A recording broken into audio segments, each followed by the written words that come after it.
Hello students, कैसे हो आप लोग।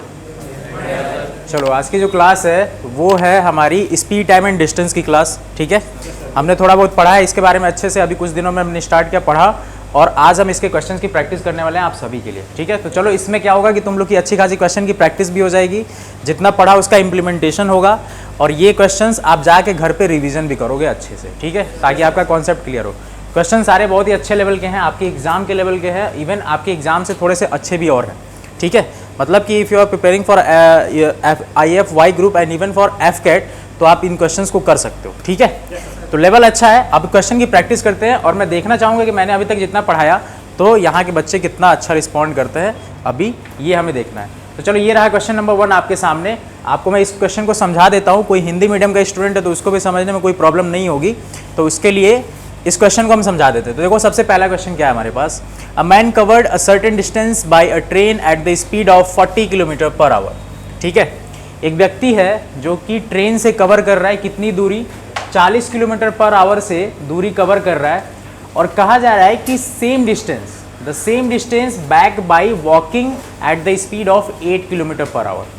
मतलब बात समझे, मान लो एक आदमी है ट्रेन से गया किसी एक जगह से दूसरी जगह किसी स्पीड से 40 किलोमीटर पर आवर से, फिर उस जगह से वापस आ रहा है किस स्पीड से, 8 किलोमीटर पर आवर की स्पीड से।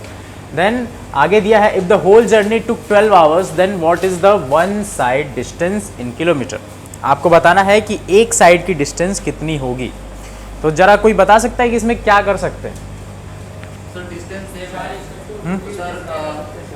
में तो एवरेज स्पीड निकाल सकते हैं। नहीं, लेकिन इसमें एवरेज स्पीड नहीं पूछा गया है, इसमें पूछा गया है कि एक साइड की डिस्टेंस क्या है। चाल इनटू समय। हाँ हाँ दूरी हो जाएगा। हाँ ठीक है, और देखो इसमें क्या कर सकते हो, जरा सोचो, फिर से एक बार क्वेश्चन सुनो और उसके बाद सोचो क्या कर सकते हैं। अ man covered a certain distance by a train with the speed of 40 kilometre per our. यहाँ पे डिस्टेंस हमें नहीं पता है, लेकिन हमें इतना पता है कि जब ट्रेन से गई कोई आदमी गया है तो किस स्पीड से गया है, 40 किलोमीटर पर आवर से गया है। अब उसमें कुछ वक्त लगा होगा, उस वक्त को अभी थोड़ी देर के लिए साइड रखते हैं, आगे आओ। आगे कह रहा है कि वो वापस आ रहा है, यानी कि सेम डिस्टेंस कवर कर रहा है। कैसे, किससे, वॉकिंग करके और किस स्पीड से, 8 किलोमीटर पर आवर की स्पीड से। तो अब स्पीड दूसरी है तो ऑब्वियस बात है इसमें भी कुछ ना कुछ तो टाइम लगेगा ना।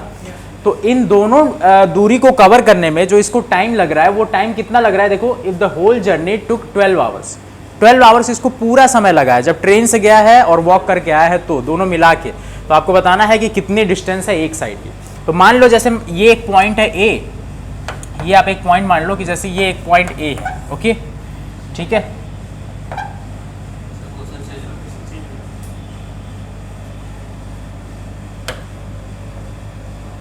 जैसे कि ये मान लो ये एक पॉइंट ए है और यहाँ से ट्रेन से हम गए बी पॉइंट तक। ओके, ये देखो डिस्टेंस कितनी, हम मान लेते हैं कि यहाँ पे डी की डिस्टेंस है, मतलब ट्रेन से जो इसने कवर किया ये डी की डिस्टेंस है।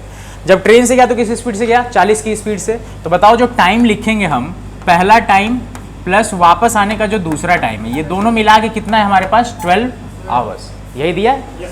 तो पहले सोचो टाइम कितना लगा होगा, डिस्टेंस गया है डी और डिस्टेंस अपॉन स्पीड क्या होता है, टाइम किस स्पीड से, 40 की स्पीड से, तो डी अपॉन 40 प्लस वापस जब आया है तो बी से ए तक भी आया है तो डी ही डिस्टेंस तो कवर किया, तो डी यहाँ पे फिर से हो गया और यहाँ पे स्पीड कितनी हो जाएगी, 8 किलोमीटर पर आवर, और इसको टोटल कितना लगे, 12 आवर्स।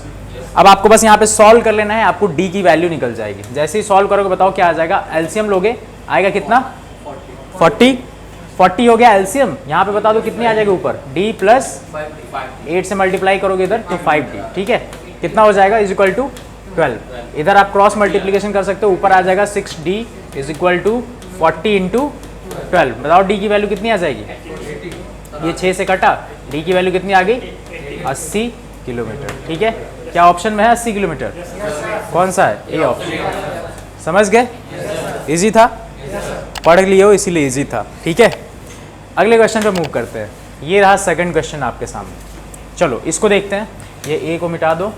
अब इस क्वेश्चन को मैं हिंदी में आपको समझा देता हूँ, कोई हिंदी मीडियम के जितने भी स्टूडेंट हैं उनको दिक्कत नहीं होगी। A boy starts from his house and walks at a speed of 5 kilometre per hour and reaches his school 3 minutes late.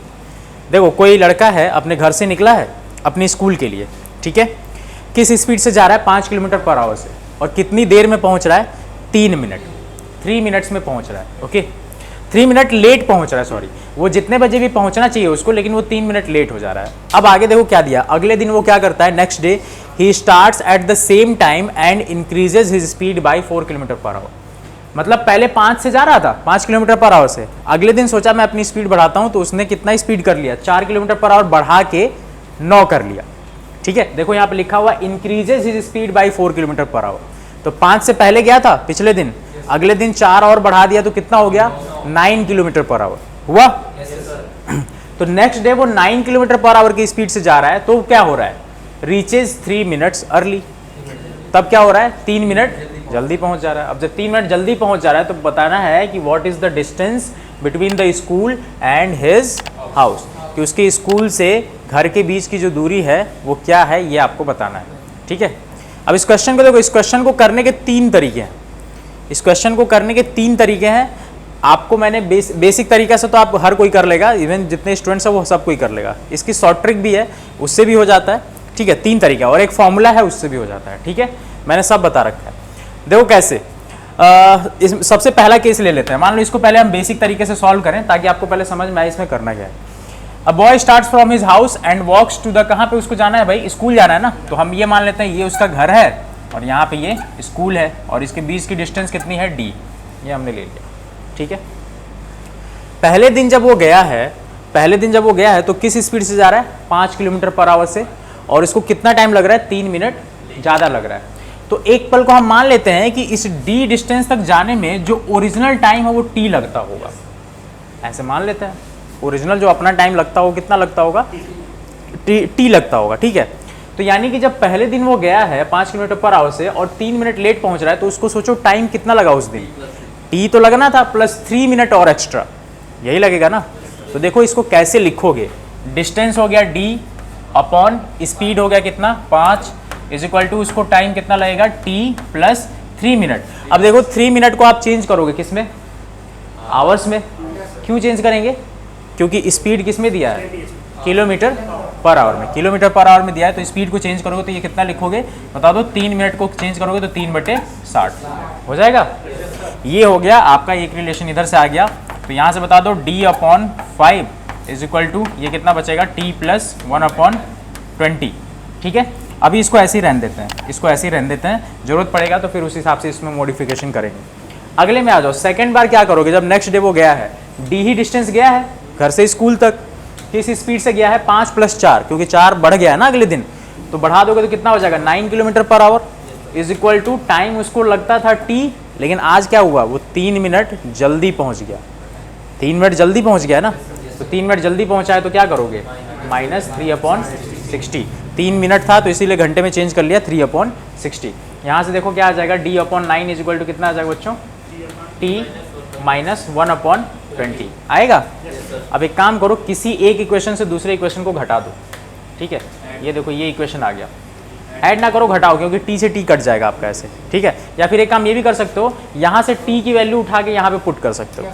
ठीक है, जैसा चाहो वैसा कर लो। एक काम करते हैं, यहाँ से t की वैल्यू उठा के इधर पुट कर देते हैं। ठीक है, तो जरा t की वैल्यू अगर उठा के पुट करोगे तो जरा बताओ क्या होगा यहाँ पे, ये होगा d/9 is equal to t की वैल्यू यहाँ से बताओ क्या हो जाएगी, d/5 - 1/20 होगा। तो यहाँ लिखो d/5 - 1/20, और एक -1/20 यहाँ पहले से मौजूद है। ठीक है, तो ये हो गया। अब d/5 को तुम उधर भेज दो, तो ये हो जाएगा d/9 - d/5 is equal to, अब बताओ इधर क्या बचेगा, -1/10 होगा, क्योंकि -2/20 आएगा ये, तो 2 से 20 कटेगा, कितना हो जाएगा, 10 हो जाएगा। ओके, अब देखो इसको कैलकुलेट कर लो, इधर वाली वैल्यू कैलकुलेट कर लो, एलसीएम लोगे कितना आ जाएगा, 45, इधर होगा 5d - 9d, कितनी वैल्यू आएगी, -4d इज इक्वल टू, इधर क्या, -1/10, ये माइनस से माइनस कटा, और देखो इधर 5 दूनी 10, 5 9 45, और देखो किससे क्या कटेगा, ये d की वैल्यू देखो कितनी आ जाएगी, इधर भेज दो 9, और इधर 4 दूनी 8, 8 से 9 में भाग दोगे कितना आ जाएगा d की वैल्यू, 1.8 एकम 8, एक बचेगा, फिर एक 1.125, देखो है 1.125, ये क्या होगा, किलोमीटर। ओके, ये आपका आंसर है। कौन सा ऑप्शन हो जाएगा, सी ऑप्शन। ठीक है, सी ऑप्शन। अब यही क्वेश्चन है, इसी क्वेश्चन को आप एक फॉर्मूले से कर सकते हो, बहुत ही शानदार सा फॉर्मूला है, वो फॉर्मूला बता देता हूँ, इतना मैं मिटा देता हूँ। नोट कर लियो ना, नोट कर लिया तो अब इसको मिटाते हैं और इसको हम फॉर्मूले से सीखते हैं इसी क्वेश्चन को। ठीक है, देखो इस क्वेश्चन का फॉर्मूला क्या है, जो डिस्टेंस लिखना है वो डिस्टेंस इज इक्वल टू होता है, यहाँ पे लिख दो S1 इंटू S2, मतलब दो स्पीड, जो दो स्पीड आपको दिख रही है वो, और अपॉन नीचे स्पीड का डिफरेंस, स्पीड का डिफरेंस S1 माइनस S2 या S2 माइनस S1, जो ज़्यादा उससे कम को घटाना है, इनटू यहाँ पे लिखना है आपको टाइम का डिफरेंस, यहाँ पे लिखना है आपको टाइम का डिफरेंस, T1 और T2 का डिफरेंस। ठीक है, बस फॉर्मूले में वैल्यू रखो, आपका आंसर आएगा। अब देखो क्या करेंगे यहाँ, S1 देखो कितना है, पहले किस स्पीड से गया था, 5 किलोमीटर पर आवर से, अगले दिन किस स्पीड से गया था, 5 + 4 9 की स्पीड से। ठीक है, तो 9 की स्पीड से गया था, यहाँ 9 रख दिया, नीचे आपको इस 9 और 5 का डिफरेंस रखना है, वो कितना होगा 4। यहाँ पे आपको टाइम का डिफरेंस रखना है, टाइम का डिफरेंस देखो कैसे, मान लो कोई टाइम है 12 बजे, 12 बजे मान लो पहुँचने का टाइम है, स्कूल पहुँचने का टाइम था उस बच्चे का, सही टाइम 12 बजे था, एक दिन हुआ 3 मिनट लेट, मतलब कितने बजे पहुँचा, 12:03 पे पहुँचा, और अगले दिन 3 मिनट पहले पहुँचा, मतलब 11:57 पे पहुँचा। तो 11:57 से 12:03 मतलब 12:03, इसके बीच में कितना डिफरेंस आ रहा है, 6 मिनट्स का, एक बार 3 मिनट आगे और एक बार 3 मिनट पीछे, तो टोटल डिफरेंस कितना हो गया, 6 मिनट का। तो जो डिफरेंस होगा वो 6 मिनट का होगा, और 6 मिनट को किस में चेंज कर लोगे, आवर्स में चेंज कर लोगे, 6/60। कैलकुलेशन कर लो, ये तुम्हारा देखो कितना आ जाएगा, ये 5 से काट दो इधर बच्चे, 5 12 हम 60, इधर 6 से काट दो, ये 6 दूनी 12, तो वो फिर से कितना आ गया 9/8, 9/8, यहाँ से निकाल लोगे वैल्यू आ जाएगी 1.125। ठीक है, ये आंसर है। तो फॉर्मूले से और जल्दी आ जाता है। एक इसका एक और मेथड है, ठीक है, एक और इसका मेथड है, उससे भी हम कर सकते हैं, लेकिन अब बढ़ते हैं अगले क्वेश्चन पे। तो अगला क्वेश्चन आपके सामने ये है, क्वेश्चन नंबर 3। ठीक है, अब देखो इसमें क्या कर सकते हैं, two trains are running in opposite directions with the same speed if the length of each train is 486 meters and they cross each other in 27 seconds, then what is the speed of each train? बहुत ही आसानी से बता सकते हो। अब बताओ, दो train अगर एक अलग अलग ऑपोजिट डायरेक्शन में रन कर रही हैं, तो यहाँ पे जो स्पीड लगाएंगे वो कौन सा स्पीड लगेगा, रिलेटिव स्पीड, रिलेटिव स्पीड लगेगा। अच्छा, और दोनों की स्पीड ऐड होंगी या सब्ट्रैक्ट होंगी, दोनों ऐड होंगे, क्यों, क्योंकि ऑपोजिट डायरेक्शन में रन करता है, यानी ऑपोजिट डायरेक्शन में रन करता है तो हमेशा स्पीड क्या होती है, जुड़ जाती, रिलेटिव स्पीड के लिए होता है ना, सापेक्ष चाल जिसको बोलते हैं रिलेटिव स्पीड को। तो देखो यहाँ पे क्या था कि running in opposite direction with the speed, same speed बोला है ना, दोनों के दोनों सेम स्पीड से रन कर रहे हैं। तो मान लेते हैं एक की स्पीड अगर s है तो दूसरे की भी स्पीड क्या होगी, s, दोनों की स्पीड क्या होगी, s। हमने स्पीड मान लिया s, स्पीड हम यहाँ पे लिख लेते हैं, स्पीड को हमने मान रखा है s। ठीक है, दोनों ही ट्रेन के लिए ये है। अब एक ट्रेन की लेंथ कितनी है 486, दूसरे की लेंथ कितनी है, if the length of each train, मतलब दोनों ही ट्रेन की लेंथ कितनी है 486, and they cross each other in 27 second, then what is the speed of each train. 27 second में दोनों एक दूसरे को क्रॉस कर ली, यानी कि टाइम कितना 27 सेकेंड, टाइम कितना 27 सेकेंड्स, 27 सेकेंड्स। और आप देखो यहाँ पे अगर डिस्टेंस की बात करें तो एक बात बताओ, जब दो ट्रेनें एक दूसरे को क्रॉस करती हैं तो कितने डिस्टेंस ये चलती हैं, अपनी लेंथ के सम के बराबर। अगर जैसे देखो वैसे तो कवर करती हैं अपनी लेंथ के बराबर, लेकिन दो ट्रेनें जब एक दूसरे को क्रॉस करें तो दोनों अपनी अपनी लेंथ के सम के बराबर करेंगी ना, हाँ, तो दोनों ट्रेन की लेंथ को क्या करना है, जोड़ देना है। तो अगर मैं यहाँ पे डिस्टेंस की बात करूँ तो डिस्टेंस कितना हो जाएगा 486 पहले वाली ट्रेन की लेंथ प्लस दूसरे वाले ट्रेन की लेंथ कितनी 486, इसको जोड़ोगे कितना आ जाएगा बच्चों, 2 छक्के 12, 6 6 12 और 8 8 16, 1 17 और 972, ये किस में आ जाएगा, मीटर में आएगा ना, हाँ 972 मीटर में आ गया। 972 मीटर हो गया आपका डिस्टेंस, और ये रहा टाइम। आपको बताना है स्पीड। तो बताओ स्पीड, टाइम और डिस्टेंस में क्या रिलेशन होता है, टाइम बराबर होता है, टाइम बराबर क्या होता है, डिस्टेंस अपॉन स्पीड होता है ना। तो बताओ डिस्टेंस कितना था 972, ठीक है 972, स्पीड कितना था, स्पीड रिलेटिव स्पीड लगाएंगे तो क्या करेंगे, दोनों की स्पीड जोड़ देंगे क्योंकि ऑपोजिट डायरेक्शन में चल रहे हैं, होता है ना। तो दोनों की स्पीड जोड़ेंगे तो कितना हो जाएगा 2s, s प्लस s यानी 2s, और इज इक्वल टू हमारे पास टाइम कितना आ जाएगा 27 सेकेंड। तो ये है आपका इक्वेशन, यहाँ से आप s की वैल्यू निकाल सकते हो। तो जरा देखो 2 से एक काम करो, इसको काट दो, 2 से काटोगे तो 2 चौके 8, 1 बचेगा, 2 अठे 16 और 2 छके 12, ये आएगा। 27 से जरा इसको काट के देखो, कट रहा है, मतलब एक पल को तुम यहाँ से लिख सकते हो, इस s को इधर मल्टीप्लाई करोगे तो ये होगा 27s इज इक्वल टू 486 होगा। क्या ये कटेगा 27 से? 27 से चलो 9 से काट देते हैं, 9 तियाँ 27 और 9 से काटोगे तो 9 पचे 45 और 9 चौके 36 और 3 से काटोगे तो कितने बार में कटेगा? 3 एकम 18 तियाँ 54 आएगा। यानी s की वैल्यू कितनी आ गई? 18 किस में आएगी? मीटर पर सेकेंड, 18 मीटर पर सेकेंड। यही स्पीड निकालना था हमें। स्पीड, अच्छा स्पीड देखो यहाँ पे हमें निकालना है किसमें? किलोमीटर पर आवर में, इसमें निकालना है किलोमीटर पर आवर में। हमने जो स्पीड निकाला है वो निकाला है मीटर पर सेकेंड में, तो आपको क्या करना होगा इसमें? किससे मल्टीप्लाई करेंगे? 5/18 से, 18/5 से? 18/5 से मल्टीप्लाई करेंगे तो 18/5 से इधर मल्टीप्लाई कर दो, आपको देखो ये कितना आ जाएगा? 18 का स्क्वायर होता है कितना? 324 और नीचे हो जाएगा 5। डिवाइड करो जरा, 5 से डिवाइड करो, 5 छके 30, बचेगा कितना? 2 24, 5 चौके 20 और फिर 64.8, ये क्या आ जाएगा? किलोमीटर पर आवर है ये आंसर 64.8, ऑप्शन सी। समझ में आई बात? तो बहुत ही ईजी क्वेश्चंस होते हैं स्पीड टाइम एंड डिस्टेंस के, कोई बहुत ज़्यादा इसमें मतलब तिकड़म नहीं होता। आप सब पढ़ रखे हो, आप लोग के लिए बहुत आसान है ये, लेकिन ये क्वेश्चन बहुत अच्छे हैं। अगर ये क्वेश्चन आप कर ले रहे हो तो इसका मतलब कि किसी भी प्रकार का क्वेश्चन आप कर लोगे, ठीक है?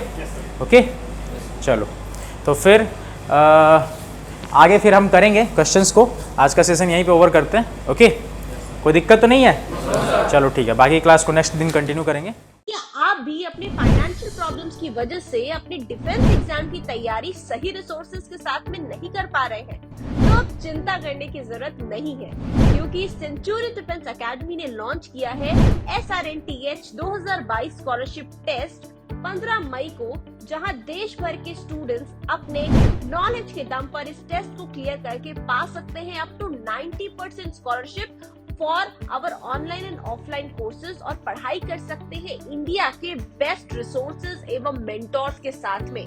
तो देर किस बात की, आज ही अप्लाई करें SRNTH एग्जामिनेशन के लिए। अधिक जानकारी के लिए संपर्क करें। फुल वीडियो का लिंक डिस्क्रिप्शन बॉक्स में मिल जाएगा।